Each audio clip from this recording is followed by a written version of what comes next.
Yo, what's going on? It's your man DBZ, Elephant Man Podcast Network, Grown Man Conversations, dealing with elephants in the room.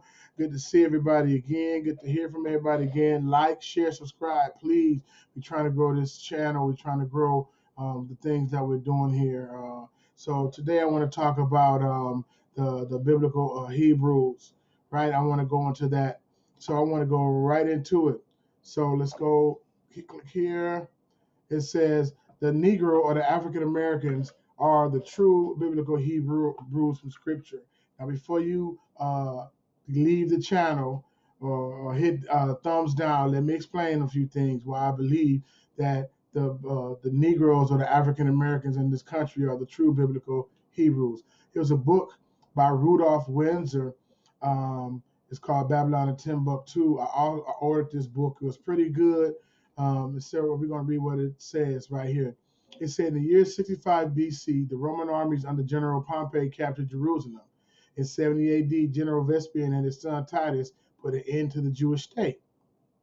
With that great slaughter during the period of the military governors of Palestine, many outrages and atrocities were committed against the residue of the people. During the period from Pompey to Julius, it was estimated over 1 million Jews fled into Africa. Fleeing from Roman persecution and slavery. The slave markets were full of black Jewish slaves.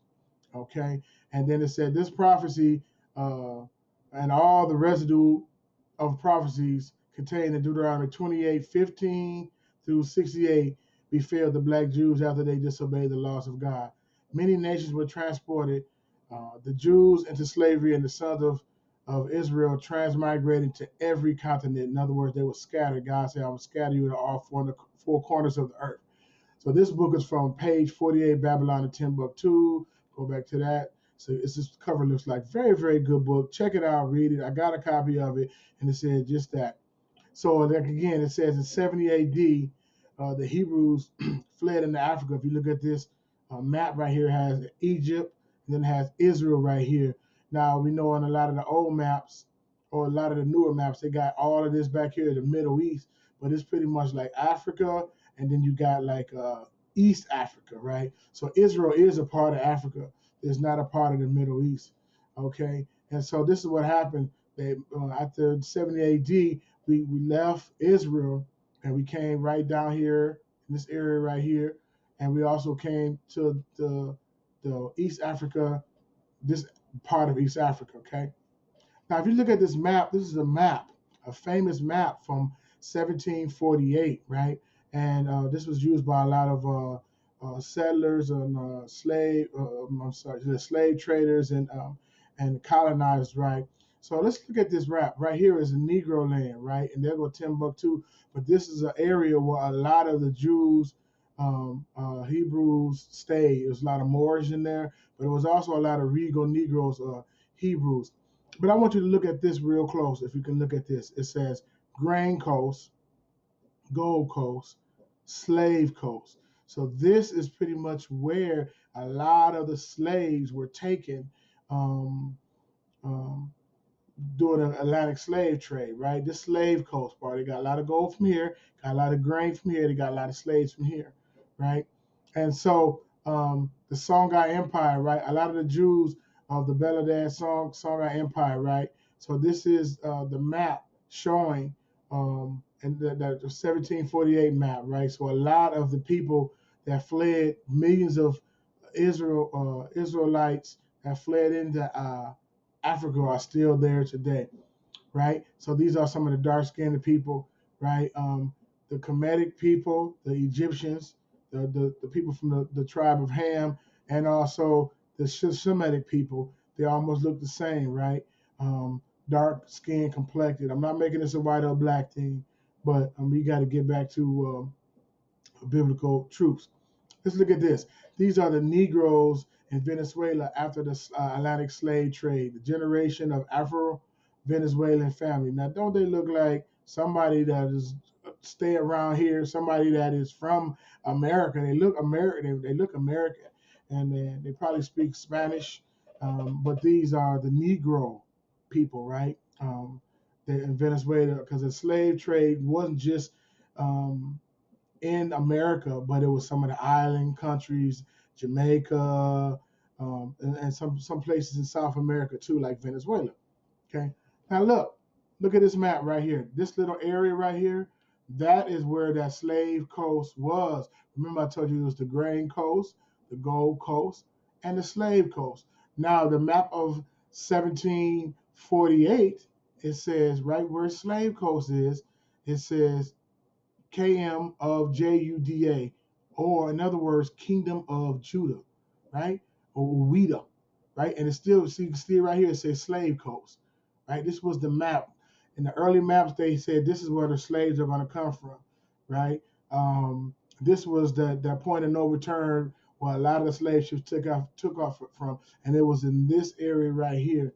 Look at it right here. It says Ouida, Slave Coast, Judah, right? Now, like I said, before it was called, this part right here, before it was called Middle East, it was Africa. Because here's Israel right here where my checkers at, my markers at. And all of this is the Yemen and Iran and Iraq and all those different places.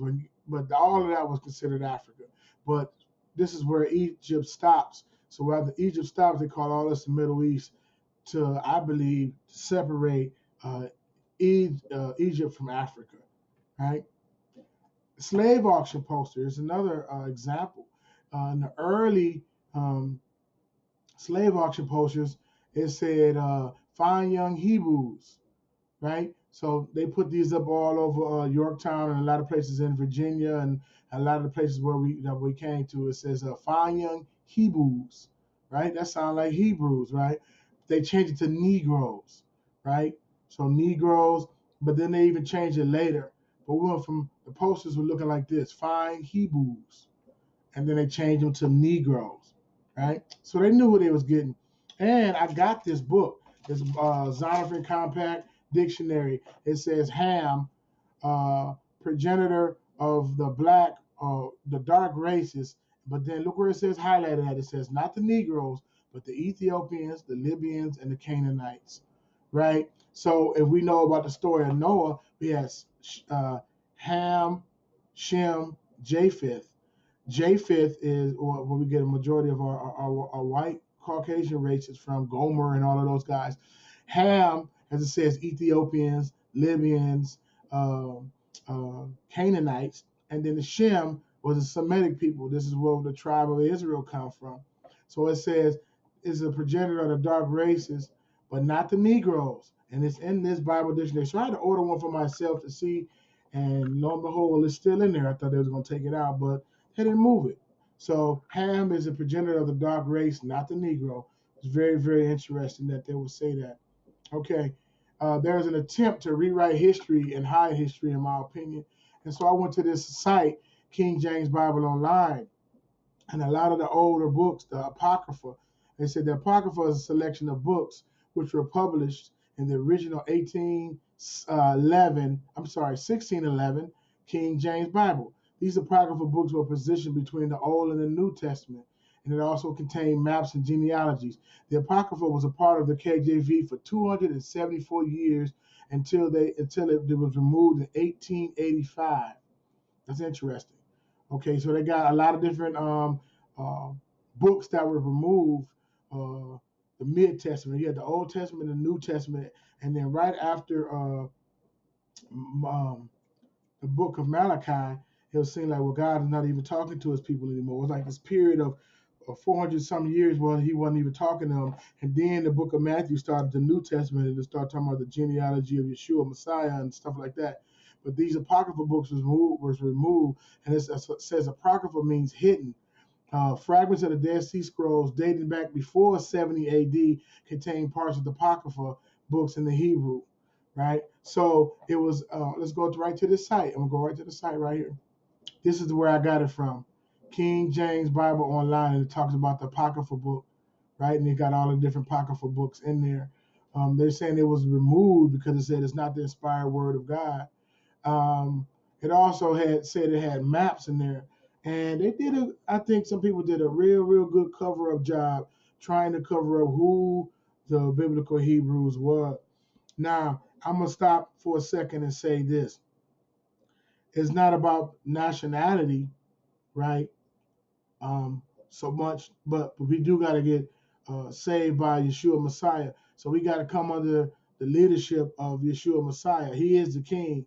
And that's the only thing that's different, because a lot of people might look at this and say, oh, this is Hebrew Israelite teaching, or something like that. You're trying to keep the law. You're trying to take us back. You're trying to have something other than Yeshua Messiah. I'm not. I'm simply stating the fact that why would they want to hide these books from us, right? Hide our identity, change our last name, do a lot of different things. I told you, Elephant Man is going to be a rough show, but we got to come out. He said that it said God is a spirit, and they that worship Him must worship Him in spirit and in truth.